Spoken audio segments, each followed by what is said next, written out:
¿Te acuerdas, Porfirio, cuando instalamos la Asamblea Democrática por el sufragio efectivo? La pregunta parece ociosa porque tienes una memoria prodigiosa. Este video es nuestro testimonio. Hoy, rumbo a la elección de 2024, con un presidente traidor a la democracia, necesitamos organizar una lucha similar.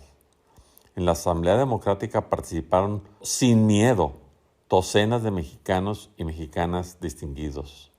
Pero hoy tenemos un gran problema, además del miedo. Más del 50% de los mexicanos no habían nacido en 1987. La gran mayoría de este país no sabe que la Asamblea Democrática fue la principal organización ciudadana defensora de los derechos políticos de los mexicanos. La gran mayoría de los mexicanos no saben lo que luchamos para sacar al PRI gobierno de la organización de las elecciones. Aún así, con toda esa lucha, no logramos evitar que Miguel de la Madrid y Manuel Bartlett llevaran a cabo el fraude electoral de la elección presidencial de 1988, después de todo un sexenio de fraude patriótico, como le llamó Manuel Bartlett Díaz burlonamente, que fue el principal autor intelectual y material. Ese día, el gobierno del PRI, julio 6 de 1988, tuvo que admitir que se le cayó el sistema. Gran parte de los mexicanos tampoco saben que la Asamblea Democrática evidenció el fraude a nivel internacional y que gracias a esa presión, el gobierno de Salinas, que quería firmar el Tratado de Libre Comercio, se vio obligado a transitar hacia la democracia.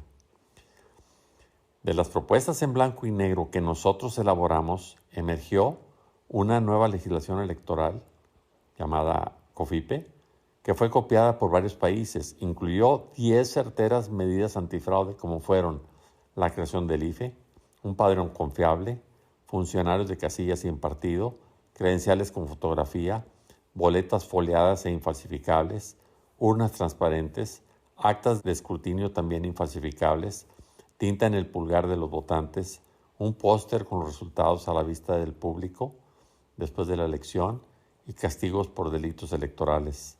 Y logramos otra victoria quizá más importante aún, el acceso a los medios de comunicación para la oposición. Porfirio, tú y yo sabemos que Andrés no participó en la Asamblea Electoral, pero los mexicanos necesitan conocer al verdadero Andrés. Te pregunté hace unos días en San Pedro 3 preguntas sobre Andrés. ¿Acaso formó parte de la corriente democratizadora del PRI que pedía fin al dedazo? ¿Protestó Andrés contra el fraude del 88? ¿Aportó Andrés alguna idea para quitarle la organización de las elecciones al gobierno? Tu respuesta fue tajante. En ese entonces, Andrés no existía. A Andrés lo parimos Cuauhtémoc Cárdenas y yo, mucho tiempo después. En efecto, Andrés heredó la presidencia del PRD en 1996 y la jefatura de gobierno del Distrito Federal en 2000. Debemos entonces concluir lo siguiente. Logramos sacar al gobierno de la organización de las elecciones gracias a los esfuerzos valientes 100% ciudadanos. 2. Andrés llegó a presidente pero jamás participó ni aportó nada a la democracia antes del triunfo de Fox. Luego, haciéndose víctima del fraude en 2006, logró algunos cambios electorales, pero ahora es el primero en violarlos. Por ejemplo, los actos anticipados de campaña de sus precandidatos. Peor aún, ahora él y Morena proponen desaparecer al INE para volver a meter al gobierno en las elecciones. Si eso pasa, una burocracia va a controlar el padrón electoral y va a expedir las credenciales para votar. Adiós, democracia. Quieren una ley a modo que, como hace 35 años, propicie el fraude electoral de quien organiza las elecciones.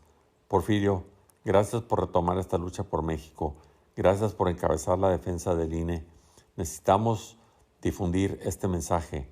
Número 1. El INE es una institución que los ciudadanos inventamos para beneficio de los ciudadanos y para ser operada de arriba a abajo por ciudadanos. El INE no es propiedad del presidente en turno. El INE no es propiedad del gobierno. El INE no es propiedad de ningún partido político, ni siquiera del que tenga la mayoría en el Congreso. Gracias por tu testimonio en las entrevistas recientes. Queda claro que, primero, Andrés sí traiciona. Ha traicionado la confianza de quienes lo encumbraron y de quienes votaron por él. Y segundo, Andrés ha revelado una vocación autoritaria y militarista.